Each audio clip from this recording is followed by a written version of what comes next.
petite demi-heure, évidemment que vous preniez la parole pour poser des questions aux uns aux autres. Je précise que ce serait bien que vous disiez, en posant la question, à qui vous la posez. Voilà. Et d'où vous venez? Alors, il y a tout de même un aspect qu'on n'a pas soulevé et qui nécessite d'être soulevé, c'est qu'en France, on a quand même de la chance par rapport à bien d'autres pays, puisque malgré tout, même si on pense que c'est pas assez, c'est jamais assez, eh bien nous avons le CNC, Centre National du Cinéma. Et de l'image animée. C'est ça qui fait la différence. C'est pour ça qu'ils s'occupent un peu moins de nous, des fois. Oui, et en tout cas, qui est donc au niveau national, au niveau du ministère, et il y a une vraie politique de soutien, même si, on le sait, on pourrait toujours faire mieux, mais il faut savoir que la France, de ce point de vue-là, est avantagée, parce qu'il y a dans bien d'autres pays, ça n'existe pas, et y compris la production de films qui, en temps normal, ne seraient pas soutenus par les producteurs, et bien grâce au CNC, peuvent sortir. Mais ça, Aurélie pourrait en parler bien mieux que moi. Hein, d'accord? Mais c'est important de le dire quand même. On est un pays où on a malgré tout de la chance. Bonsoir, je vous remercie beaucoup tous pour ces interventions vraiment très intéressantes. J'ai une question, mais avant je résume ce que j'ai compris pour ma personne. Je n'ai pas besoin de beaucoup d'éloquence pour qu'on comprenne. Je me sens appartenir ce soir à une minorité discriminée, à la fois sur l'axe de mes goûts et sur l'axe de mes moyens financiers, tout en étant habitante de Montigny-lès et en ayant 40 ans. Ma question, c'est monsieur. J'ai vu Les Sentiers de la Gloire à Kubrick à Pompidou, j'étais très contente. Je voulais savoir ce qu'il en est, parce qu'il me semble qu'il y a, voilà, quoi, je veux dire, il y a peut-être un travail à faire avec les musées. Je ne comprends pas trop pourquoi il n'y a pas, voilà, je ne sais pas si vous comprenez ma question. Est-ce que vous ne pouvez pas faire quelque chose avec les musées?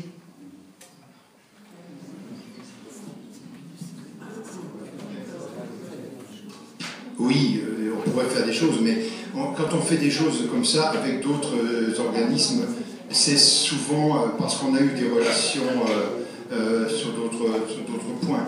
Mais ça reste, c'est plutôt quelque chose qui se fait sur des plus grandes villes. Je vais juste ajouter un truc pour l'image de Metz. C'est avoir le centre Pompidou-Metz, qui est quand même un fleuron de la culture en région, et à côté de ça, avoir un monopole Kinépolis, c'est absurde. Ça n'a aucun sens.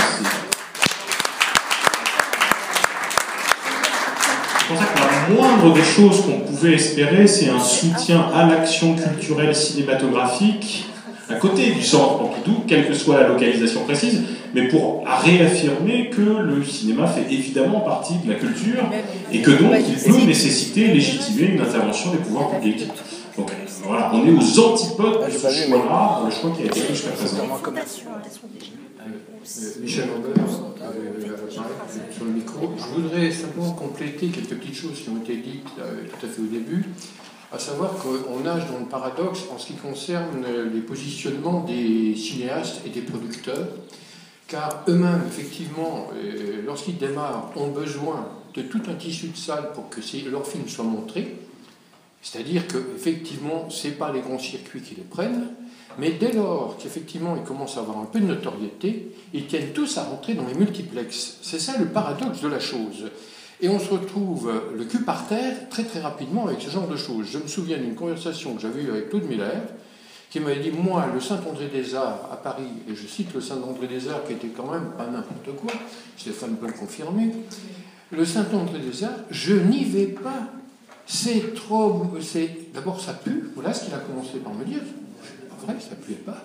C'est vieux, c'est etc. C'était pas vrai, les sièges, enfin, tout avait été fait. Je vais à l'EGC légal. Voilà.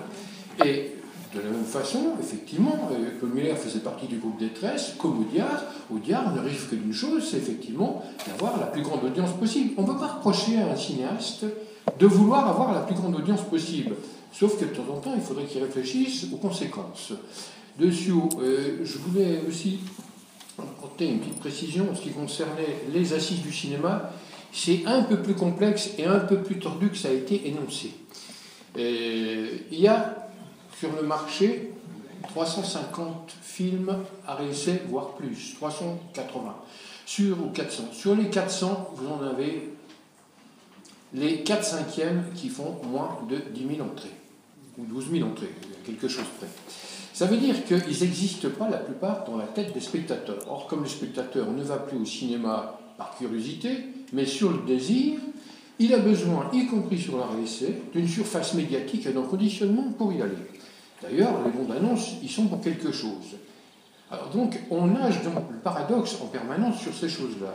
Dernier point et dernier paradoxe, mais c'est un peu particulier, il se trouve que sur la zone d'Aix-en-Provence, il y a un exploitant, et un seul, qui est un indépendant, entre guillemets, depuis très longtemps, qui est marié à Gaumont, 50-50, et qui possède le cinéma de centre-ville, Plan de Campagne, qui est la première zone commerciale de France, comme vous le savez, et 2 cinémas d'arrêt d'essai. Il se trouve qu'effectivement, il y a longtemps, il y a plus de 25 ans, mon collègue qui a dirigé ces cinémas d'arrêt d'essai s'était retrouvé dans un système où on l'embarquait sur une fermeture des salles. Il a essayé de monter quelque chose.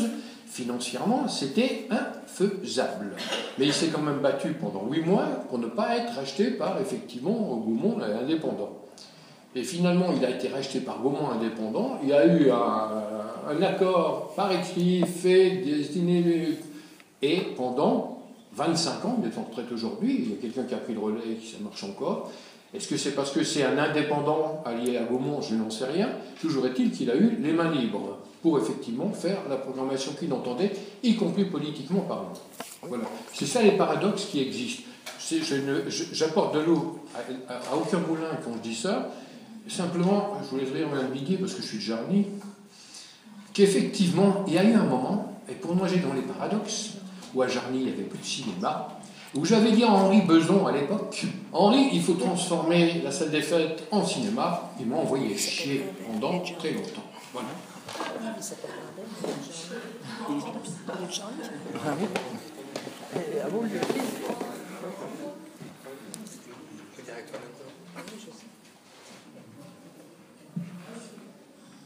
Bonsoir. Alors moi, je voudrais répondre à la dame là, qui a émis l'idée d'un partenariat avec les musées. Je vous parle de mon expérience il y a 25 ans. Je suis allée à Pampelune en Espagne, il y a 25 ans, dans le musée de Pampelune. Il faisait très chaud, il n'y avait pas de climatisation. J'ai fini de faire ma visite, je descends, j'entendais un bruit terrible. Je me dis, mais qu'est-ce qui se passe? Il y avait une salle hyper climatisée et il passait un film. Voilà, donc c'était il y a 25 ans. Alors pourquoi pas un partenariat avec les musées qui les rendrait plus attractifs à voir.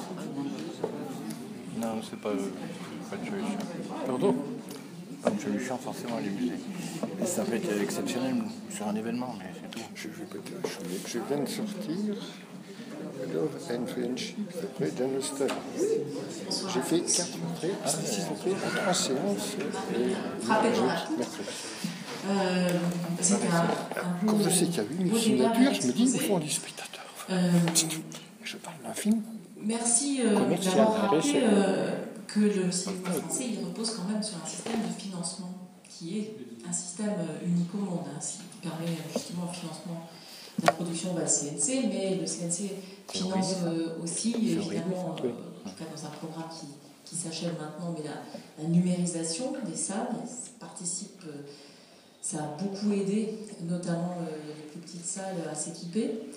Et donc c'est une bonne chose. On a un système vertueux où finalement on arrive à faire payer le financement du cinéma français par les blockbusters américains. Parce que je rappelle que sur tout billet qu'on achète en allant au cinéma, il y a une taxe qui permet ensuite de financer donc, les activités du CNC, notamment le soutien à ce qu'on appelle l'avance sur recette, puisqu'il y a 2 caisses au CNC, il y a le financement automatique en fonction de ce que vous avez fait comme entrée sur le film précédent, et l'avance sur recette qui permet de cibler les films.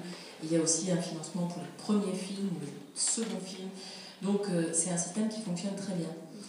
Après, il y a effectivement la question de la diversité dans l'exploitation, dans ce qu'on peut offrir. Moi, je suis très favorable, j'en ai vu un certain nombre, et mon Montreuil, évidemment, c'est l'exemple topique, mais on a aussi, je pense, à Mouans-Sartoux, qui est une ville qui a une politique culturelle très, très innovante, avec une salle de cinéma en régie municipale, avec un festival du livre, avec de l'éducation artistique.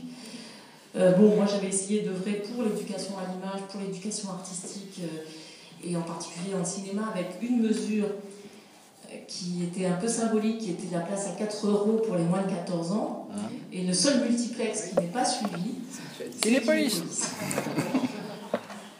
Ce qui a été pour moi vraiment... voilà, ils ont refusé de faire 4 €, ils ont fait 5 €, puis 5,50 €, enfin, voilà, c'est les seuls qui refusaient de suivre, donc ça en dit long.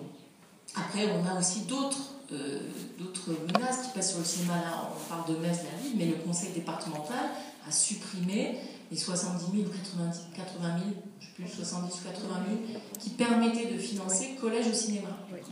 Qui pour moi était vraiment l'exemple qui marchait très très bien de ce qu'on peut faire de mieux entre l'éducation nationale et le ministère de la Culture et les acteurs culturels, puisqu'en fait c'était emmener des élèves au collège en étant préparés avec les profs qui reçoivent des livrets explicatifs sur les films, etc. Et ils les emmènent dans les salles. Donc voir des cinémas non pas sur un écran dans une salle de classe, mais bien dans une vraie salle de cinéma.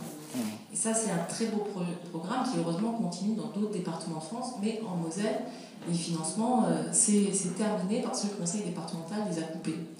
Donc après, évidemment, il peut y avoir il y a d'ailleurs au centre Pompidou-Metz, il y a des projections, il y a des choses, mais ça ne remplace pas la salle de cinéma et l'émotion de la salle.